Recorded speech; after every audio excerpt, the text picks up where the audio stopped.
Doo-doo-dee. It's Nandi! Hello friends, I'm covering the newest machine of war in this video, the Ork Rukkatrukk.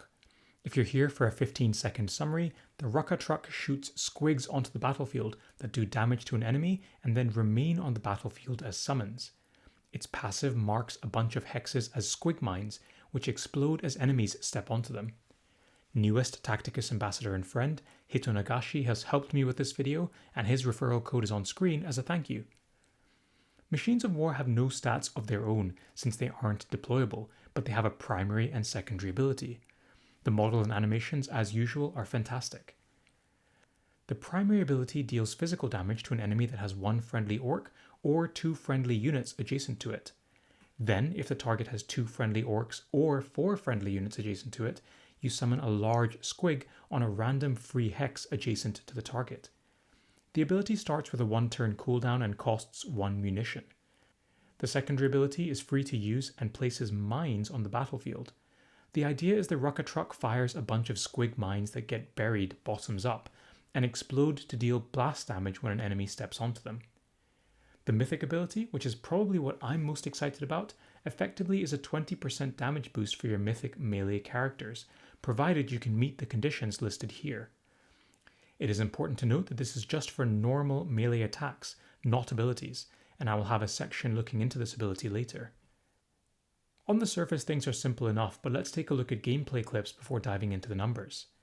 In this clip here, we can see that when we have just one orc adjacent to the enemy, then the primary does a small amount of damage. However, when we have two orcs adjacent to the enemy target, the primary ability does some damage by launching a squig, and then afterwards we get this cute large squig summon on the battlefield.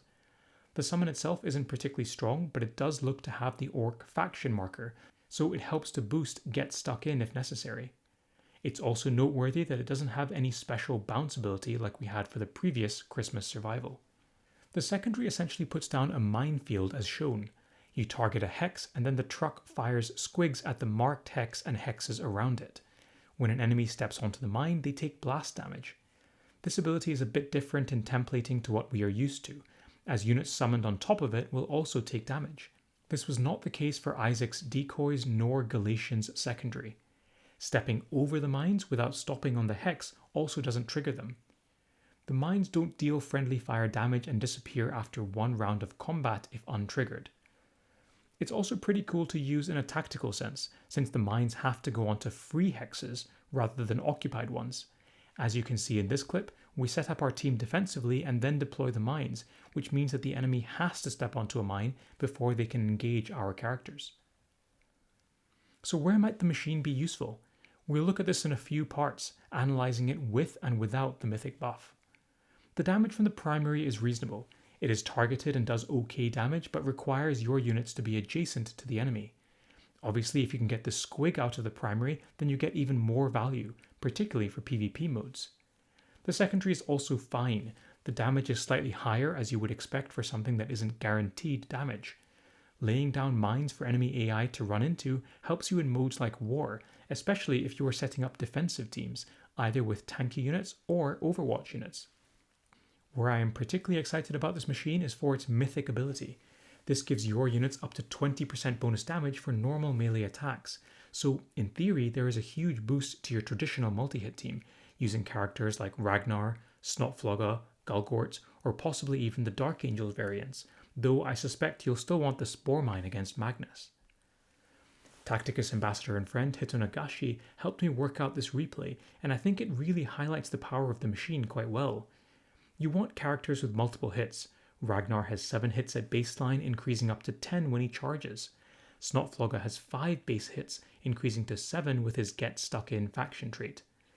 So you put up some really nice numbers with Helbrecht and the Rukkatrukk. I've equipped Snotflogga with the Ork relic, the Super Cyborg body, which lets Actus repair Snotflogga for even more damage and grots. I'll stop speaking here and let you enjoy the replay and numbers for a while.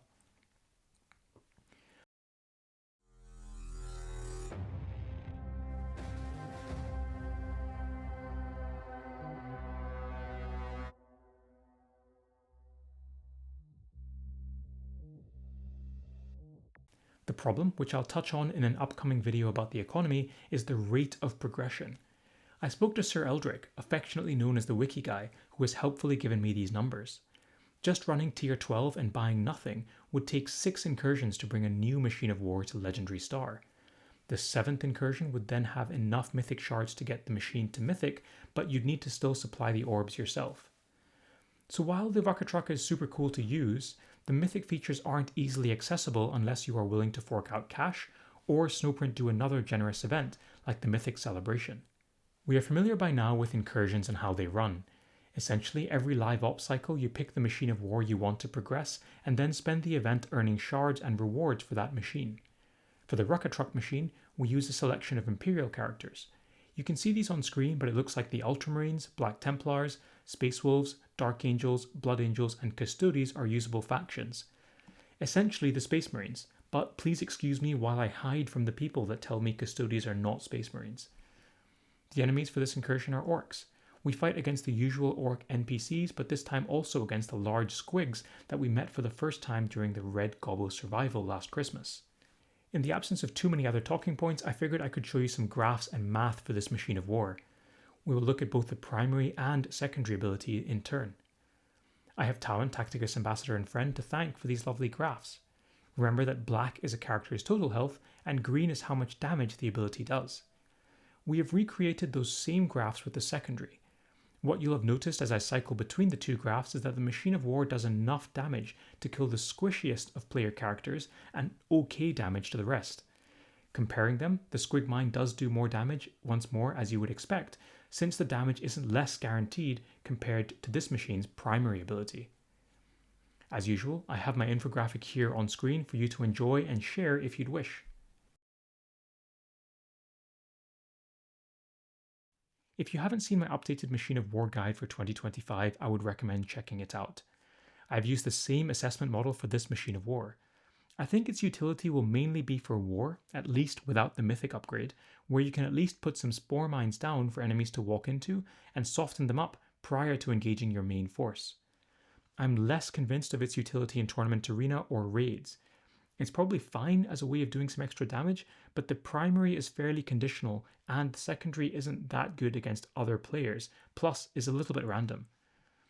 However, once you factor in the Mythic ability, I think this machine's value goes up tremendously for raids.